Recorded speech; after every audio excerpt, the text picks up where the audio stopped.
নমস্কার বন্ধুরা, welcome to paranormal care.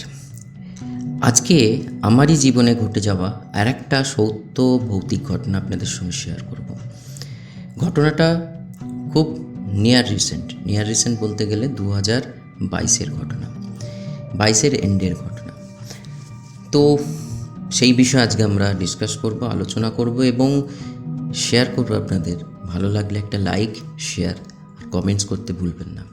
চ্যানেলটা সাবস্ক্রাইব করে সাপোর্ট করুন, কারণ এখানে আমি শুধু ঘটনা নয়, তার সঙ্গে সঙ্গে অরিজিনাল সত্য ইনফরমেশন শেয়ার করে থাকি অ্যাবাউট প্যারানর্মাল।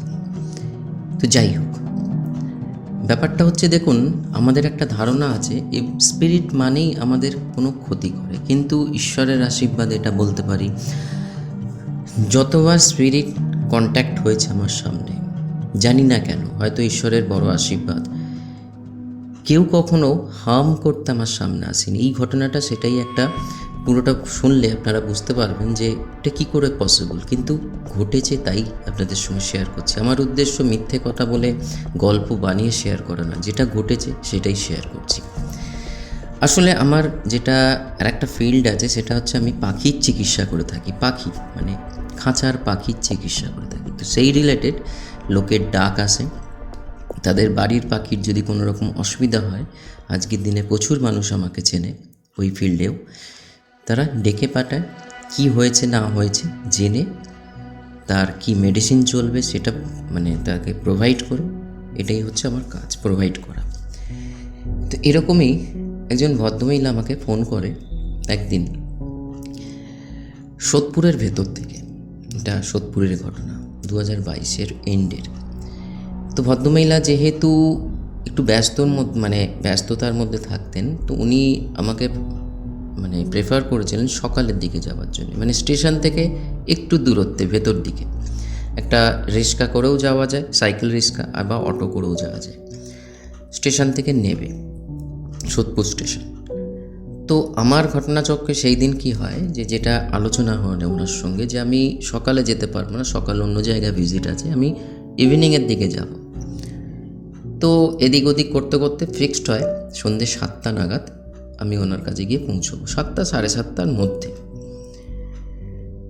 তো যথারীতি যেমন ভাবা তেমনি কাজ। আমি সোদপুর স্টেশনে নেবে আমি ওনাকে একটা কল দিই, ফোন করি যে দিদি আমি এসে গেছি, এবার আমাকে একটু গাইড করুন, আমি কোন দিক দিয়ে কী রুট ধরে যাব। তো উনি আমাকে বলেন যে একটা সাইকেল রিক্সা নিন। তো যেরম বলে দেয়, যেখানে নামতে বলে, আমি সাইকেল রিক্সার ওনাকে নিয়ে গিয়ে বলি এবং যথারীতি আমাকে ওখানে নামিয়েও দেয়। এবার রিক্সার যেখান থেকে ওনার বাড়ির ডিস্টেন্স মোটামুটি ধরুন আরও 5 মিনিট। তো আমি রিক্সা থেকে নেবে ওনাকে ফোন করি যে আমি রিক্সা থেকে এইমাত্র নামলাম, সাইকেল রিক্সা থেকে, তো এবার বলুন আমি কোন দিক দিয়ে যাব। তো যেরমভাবে বলেছিল, আমি যেটা পরে বুঝতে পারলাম যে আমি একটা ঠিকই রাস্তায় যেতে গিয়ে একটু টার্ন নিয়েছিলাম। টার্ন নিয়ে আমি যাচ্ছি, বুঝতে পারছেন ওই সমস্ত জায়গা, বিশেষ করে একটু ভেতর দিকে, মোড়ফোড়গুলো ঠিক আছে, ভেতর দিকে অতটা লোকজন সেরকম থাকে না। ছিল লোকজন ছিল, এরকম নয় যে আমি ফাঁকা মাঠের ওপর দিয়ে হাঁটছি, লোকজন ছিল, অনেকটা ডিস্টেন্সে ছিল, কিছু চায়ের দোকান, একটা দুটো স্টেশনারি, এরকম। তো আমি যথারীতি তার বাড়ির নাম্বারও দেয় এবং বাড়ির একটা নাম ছিল, কি জানি এই মুহূর্তে নামটা আমার ঠিক মনে পড়ছে না, দাঁড়ান, বাড়ির নামটা ছিল কি রত্না ভিলা, এরকম ধরনের কিছু একটা ছিল, 3তলা বাড়ি। তো যাই হোক, আমি যথারীতি জিজ্ঞেস করতে করতেই যেতে যেতে টার্ন নিই একটা, যেরকম দেখিয়েছিল, আমার মনে হয়েছিল যে এই টার্নটা নিলে আমি আরও তাড়াতাড়ি পৌঁছতে পারবো। তো আমি সেই টার্নটা নিয়ে যেতে গিয়ে দেখি একটা পুকুরটা দেখুন, সেই সময় আমি এন্ডের দিকে, সেই সময় শীতকাল। তো যথারীতি ওই সমস্ত জায়গায় যারা ওখানে থাকেনও, আপনারা বুঝতে পারছেন, আপনাদের ওই সমস্ত জায়গা বা সোদপুর, ব্যারাকপুর, একটু ঝিঝি পোকার ডাক, আলো আঁধার, লাইট পোস্ট, রাস্তায় স্ট্রিট লাইট রয়েছে কিন্তু অতটাও উজ্জ্বল নয়। পরে সেটা আমি ঘটনাটা পরে বললে আপনারা বুঝতে পারবেন। আমি দূর থেকে দেখি একজন ভদ্রমহিলা দাঁড়িয়ে থাকতে। তো আমি যথারীতি একটা সাহস পাই যে ওনাকে জিজ্ঞেস করলেও তো হবে, যেহেতু লোকাল পিপল বলে মনে হচ্ছে। বাড়ির সামনে বাড়িটা মোটামুটি ধরুন একতলা, যেটুকুনি আমার এখনও মনে আছে। একতলা বাড়ি বলতে যে ওপরে অ্যাসবেস্টারের রয়েছে। তো ওনাকে আমি গিয়ে ওনার কাছাকাছি মানে একটু ডিস্টেন্সে দূর থেকেই দেখে একটা হয় না যেটা জিজ্ঞেস করবো ভাবছি। তো আমি জিজ্ঞেস করি যে এরকম জায়গায় আমি যেতে চাই, তো কীরমভাবে যাব। তো যথারীতি দেখি সেই সময় উনি উনি তাকিয়ে রয়েছেন আমার দিকে। তো কেন তাকিয়ে রয়েছে, কী তাকিয়ে রয়েছে, তো তখন তো অতটা বুঝিনি। আমাকে একটা আঙুল দেখালো, যে মুখে কিছু বললো না, আঙুলটা যেদিকে দেখালো সেটা হচ্ছে আমি যে রাস্তা দিয়ে হাঁটছি সেই রাস্তা থেকে আরেকটু ওই দিকে গিয়ে আবার আমাকে বাঁ হাতে টার্ন নিতে হবে। কারণ রাস্তাটা উনি যেরমভাবে দেখাচ্ছেন ওখানে গিয়ে একটা এন্ড রয়েছে, তো এন্ডের পাশেই একটা গলি, সাইডে আর একটা রাস্তা বাঁ দিকে বেরোচ্ছে। তো আমি যথারীতি যাই, গিয়ে গন্তব্যস্থলে পৌঁছে। তো নিচে থেকে একটা কল দিই, উনি আসেন, আমাকে নিয়ে যান। ওনার সেট আপ একদম ছাদে ছিল। সেট আপ সব কিছু ভিজিট করে পাখির কী হয়েছে সমস্ত কিছু চিকিৎসা তাকে বলার পর তো ওনাকে বললাম, যেটা হয় না একটা, যে আপনার রুটটা অনেকটা এদিক ওদিক করতে করতে তবে আসতে পারলাম, তবে সেকেন্ড টাইম আসতে গেলে আমাকে আবার বলে দিতে হবে। আমি এতটা এদিক ওদিক করেছি আমি ভুলেই গেছি। রিস্কা অবধি মনে আছে, সাইকেল রিস্কা যেখানে ড্রপ করেছে। তো উনি আমাকে বললেন আপনি কোন দিক দিয়ে এসেছেন, যে একদম সাইকেল রিস্কা ড্রপ করার পর আপনি যেরকম বললেন আমি একটা টার্ন নিয়েছিলাম, আমার মনে হয়েছিল যে যেটা একটা ভিজুয়ালাইজেশন করছিলাম যে ওই দিক দিয়ে গেলে সুবিধা হবে। তখন একজন ভদ্রমহিলাকে দাঁড়িয়ে থাকতে দেখি। উনি আমাকে তখন বলছেন পুকুরের পাশে যে রাস্তাটা। আমি বললাম হ্যাঁ, পুকুরের পাশে যে রাস্তাটা, ওখানে একটা অ্যাসবেস্টারে যেরকম বাড়ি হয়, একজন ভদ্রমহিলা দাঁড়িয়েছিল।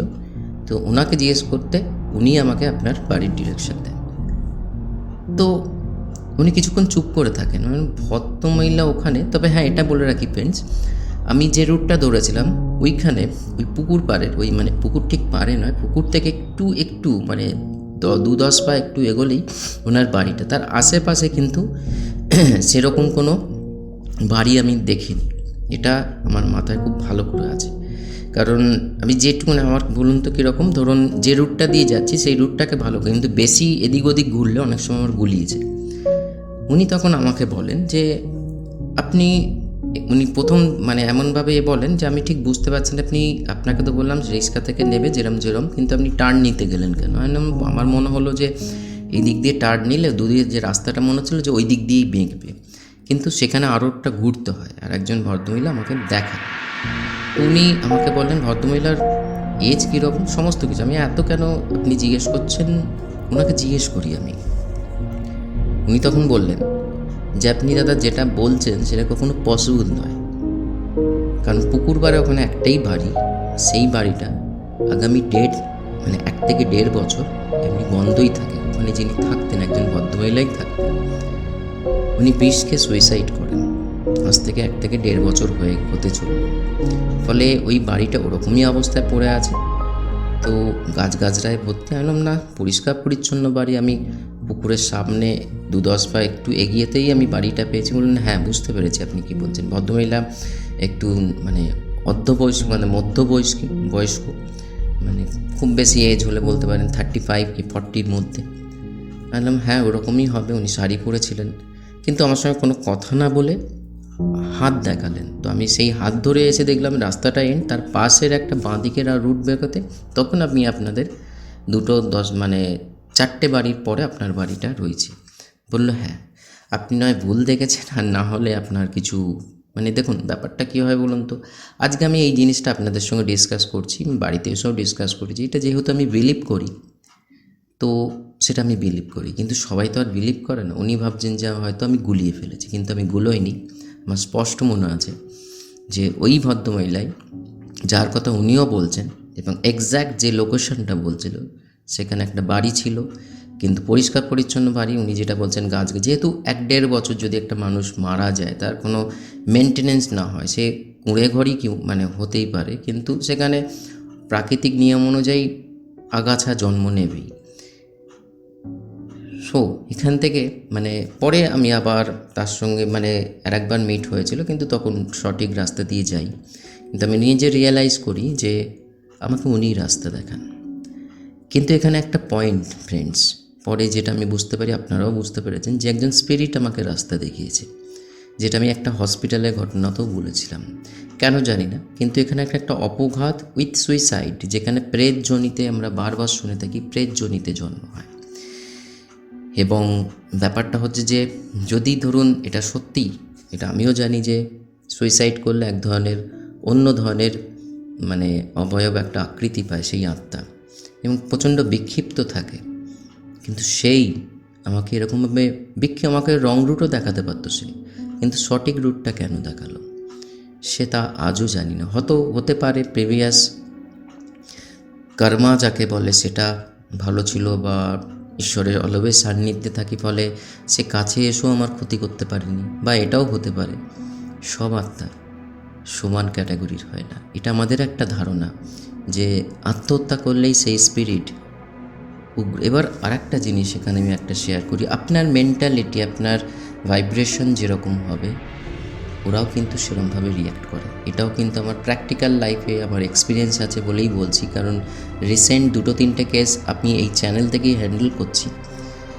মানে আমি নাম নিতে চাই না, কিন্তু আপনাকে মানে রিকোয়েস্ট করছি দিদি, আপনারা যারা হ্যান্ডেল করছি একবার কমেন্টস করে জানাবেন যে আপনার কেস আমি হ্যান্ডেল করছি, যেখানে লোকে ভাববে আমি বাড়িয়ে চড়িয়ে নিজের মানে প্রমোশন করছি, তা নয়। তো যাই হোক, এটাই ছিল ঘটনা, যে আপনার ভাইব্রেশন, আপনার থট প্রসেস যেরকম হবে অপোজিট এনার্জি সেরকম রিয়াকশান। তবে হ্যাঁ, এটাও ঠিক সব এনার্জি, তবে এটাও ঠিক আমি এটাও বলছি, মানে গ্যাপ দিয়ে স্কিপ করে বলছি, আজ পর্যন্ত যত এনার্জি আমি ফিল করেছি, কন্ট্যাক্টে এসছে আমার, কেউ কিন্তু কোনো দিন ক্ষতি করতে চায়নি আমার।